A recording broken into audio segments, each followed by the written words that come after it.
And then a few minutes later, the fire department, the police start showing up. Everybody's showing up, all the emergency services. And I'm like, oh no, this isn't good. Say what you will about Canadians, that we say a boot, that we invented hockey and don't even have a decent hockey team. The fact that we're so obsessed with both Tim Hortons and Justin Bieber that the best marketing strategy that we could come up with was to put them together and advertise Bieber's balls. That's true. Look it up. Regardless, there are a few Canadians I know that after 20 or 30 years of winter, you aren't a little, you know. I'm Ben Cummings, and welcome to Homegirl.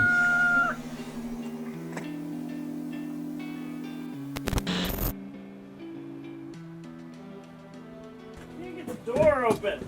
Oh, frig.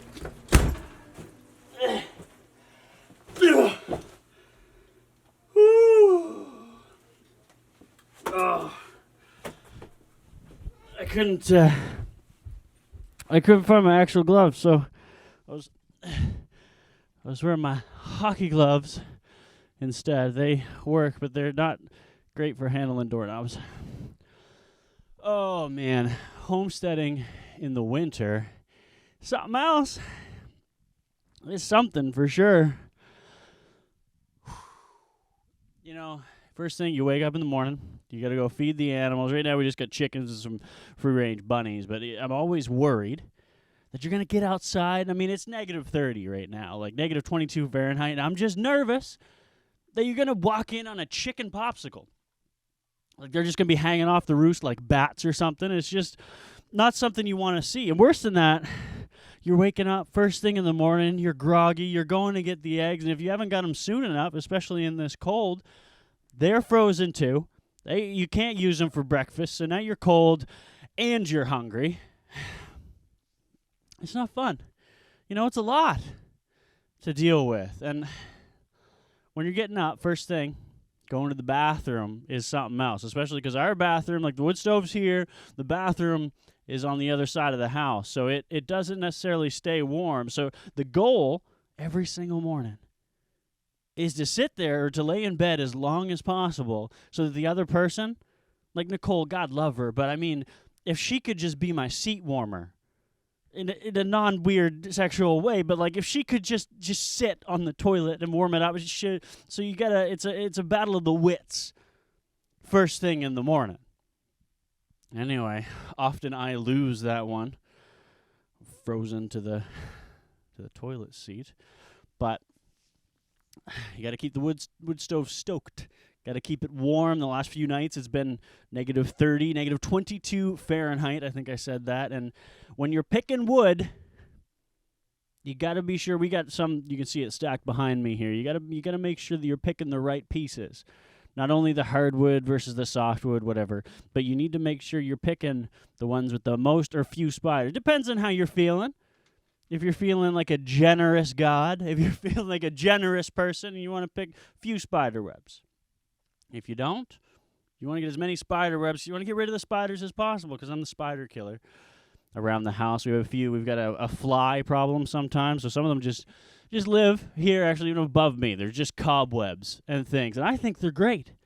I think they're awesome for taking care of the bugs and the other flies and things like that, but Nicole hates them. So, of course, whenever you see a spider, I gotta take care of it. But there's nothing worse, and for those of you who haven't experienced a Canadian winter, it's cold. This is our first year that we're trying to use exclusively wood heat. That's all we're trying to do for the entire winter is wood heat, so we save money on electric heat. So waking up in the middle of the night when it's been super windy, it's been windy, very cold. I think the wind chill last night went down to minus 40 Celsius. And last night we woke up in the middle of the night, and the fire alarm was going off. And this thing has been faulty for some time. I kind of ignore it. I just grab it, shove it under a mattress. I know what's going on, right? Anyway, it scared Nicole a little bit. So she's up and she's friggin' with it. And it says there's CO2 or carbon monoxide.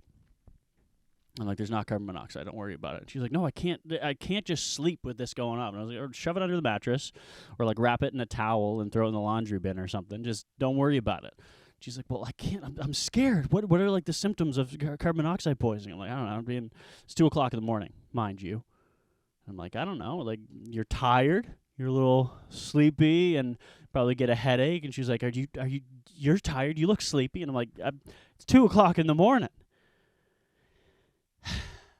Anyway, of course, being both the spider killer and the problem solver in the house, I took care of it. We took it to the bathroom so we wouldn't wake the toddler, and I took it and was trying to frig with it, take it apart. These things don't really come apart well, so it really didn't last much. I just brought it downstairs and hit it with an axe a couple of times, and that really took care of it.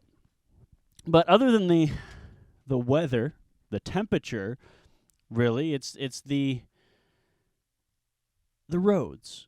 My truck has been stuck a number of times. You may have seen a previous video that I complained about not having four-wheel drive. And any two-wheel drive truck is great, especially the longer boxes. I used to have an F-150 with an 8-foot box. A really long box is really nice for wintertime. It just makes things super easy.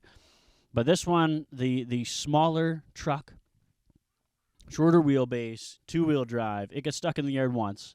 And then from that time, it probably lasts about a week, and then I pull it on the side of the road because we got a little dip coming out of our driveway, and with no weight in the back, being rear-wheel drive, you can't get that thing out of the driveway. So about a week later, it got stuck again. And it wasn't even stuck in the yard this time. It was just like parked on the side of the road, and I just couldn't pull out, so I just backed it more into the yard, and I've just left it there. In all honesty, I just bought a new truck. I bought a new truck this week because I needed four-wheel drive. I just couldn't deal anymore. I couldn't do it. And I've had a few trucks. I mean, one, actually two, I blew up the engines on. And interim, in between those, I had an Elantra, a Hyundai Elantra. And I loved this thing. It was a nice truck. I mean, a nice enough car. Got me around, 5-speed manual transmission. I loved it. It was fun. But winter was not its best friend, especially I was kind of a cheapskate and running on some old winter tires that had no tread left on them. And last winter, I was driving into town during a snowstorm, a little slushy and things, and I was going on the on-ramp onto the highway, and I thought everything was fine until I slipped sideways and spun around 180 and plopped myself into the ditch. And of course, being a relative redneck, somebody from the country, I just call a buddy. Hey, do you have a tow strap? Some chains? Just yank me out, not a big deal. So I'm sitting there waiting. Few people stop, ask if I need help. No, not really. Got somebody coming. Don't worry about it. Anyway, friend shows up. Tries to pull me out. His strap isn't strong enough to be able to get me out. So he's going home to get a different one. And an ambulance pulls up. And I'm like, oh, no. This is a big deal now. I didn't mean for it to be a big deal. It's something in the country, that gets taken care of. Don't worry about it. You get your buddy, yank you out with a tractor or something like that. But of course, on the highway, everybody's going to make it a big deal. So somebody called 911. And that usually wouldn't be a problem. Anyway, this ambulance shows up, and he's sitting there. And he's like, look, I know him. Small town, of course, you know everybody. So I know him, and I'm like, look, it's not a big deal. I got somebody coming. He's like, look, I'll just block traffic. And then a few minutes later, the fire department, the police start showing up. Everybody's showing up, all the emergency services. And I'm like, oh, no, this isn't good. This isn't good. So buddy comes back with the chains. He's going to pull me out. And luck would have it, I was on my way to the gas station. Of course, being low on gas in the winter, I know you shouldn't let it get that low. Anyway, I was low on gas. So in the revving and trying to get myself out of this hole, I run out of gas. So not only am I stuck now, need pull out of a snowbank, I need gas. So I call my parents. They're in town. They're about 10 minutes away. They get me a gas jug so that they can bring it back to me. And at this time, we've got everybody. We got police, we got fire department, we got the EMS, there's lights flashing, everybody. The RCMP wants to take my statement. I'm like, oh, no. Of course, being first thing in the morning, what do? You put on the wrong pants.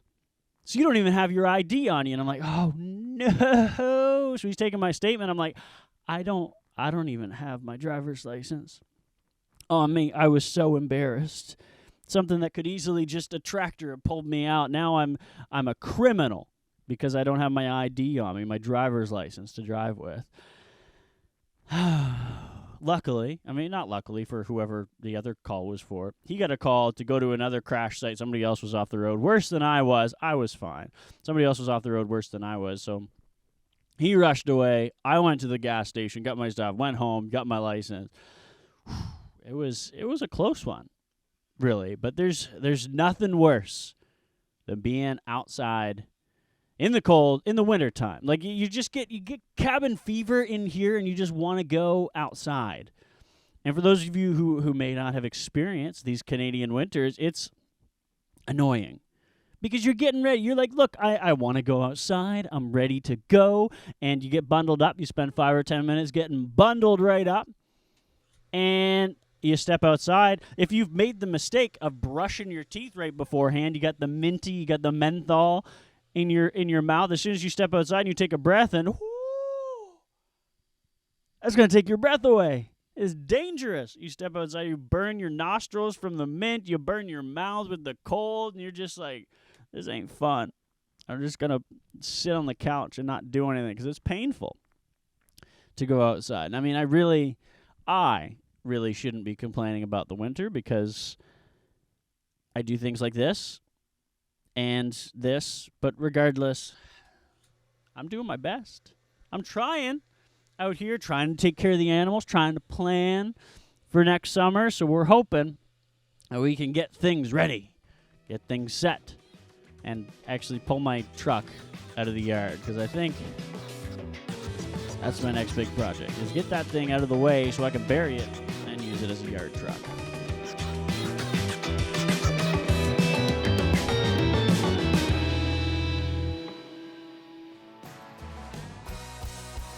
To keep up to date with what we've got going on and to see behind-the-scenes footage, Welcome to the first official day of filming for Homegrown. follow us on social media or visit our website at homegrownshow.ca.